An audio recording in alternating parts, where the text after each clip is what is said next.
Praise the Lord. இன்றைய தியானம் சங்கீதம் 29 1 முதல் 11 வரை. பலவான்களின் புத்திரரே, கர்த்தருக்கு மகிமையையும் வல்லமையையும் செலுத்துங்கள். கர்த்தருக்கே அதை செலுத்துங்கள். கர்த்தருடைய நாமத்திற்குரிய மகிமையை அவருக்கு செலுத்துங்கள். பரிசுத்த அலங்காரத்துடனே கர்த்தரை தொழுது கொள்ளுங்கள். கர்த்தருடைய சத்தம் தண்ணீர்களின் மேல் தொனிக்கிறது. மகிமையுள்ள தேவன் முழங்குகிறார். கர்த்தர் திரளான தண்ணீர்களின் மேல் இருக்கிறார். கர்த்தருடைய சத்தம் வல்லமை உள்ளது. கர்த்தருடைய சத்தம் மகத்துவம் உள்ளது. கர்த்தருடைய சத்தம் கேதுரு மரங்களை முறிக்கிறது. கர்த்தர் லீபனோனின் கேதுரு மரங்களை முறிக்கிறார்.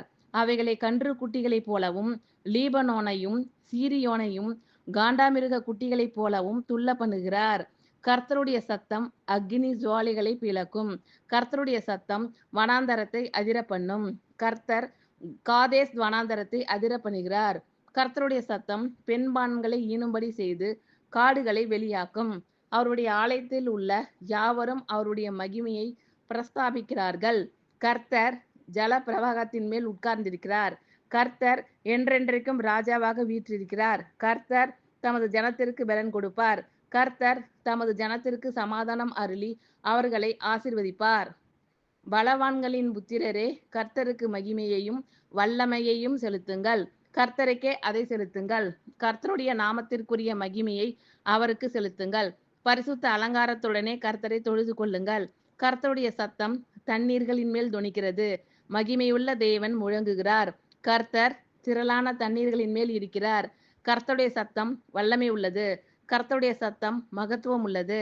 கர்த்தருடைய சத்தம் கேதுரு மரங்களை முறிக்கிறது. கர்த்தர் லீபனோனின் கேதுரு மரங்களை முறிக்கிறார். அவைகளை கன்று குட்டிகளைப் போலவும் லீபனோனையும் சீரியோனையும் காண்டாமிருக குட்டிகளைப் போலவும் துள்ள பண்ணுகிறார்.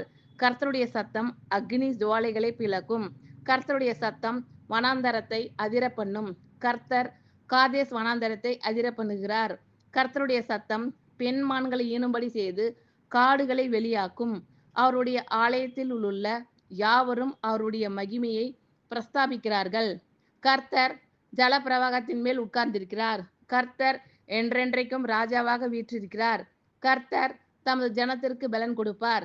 கர்த்தர் தமது ஜனத்திற்கு சமாதானம் அருளி அவர்களை ஆசீர்வதிப்பார். ஆமென். Thank you Lord. கர்த்தர் உங்கள் அனைவரையும் ஆசீர்வதிப்பாராக. God bless you all.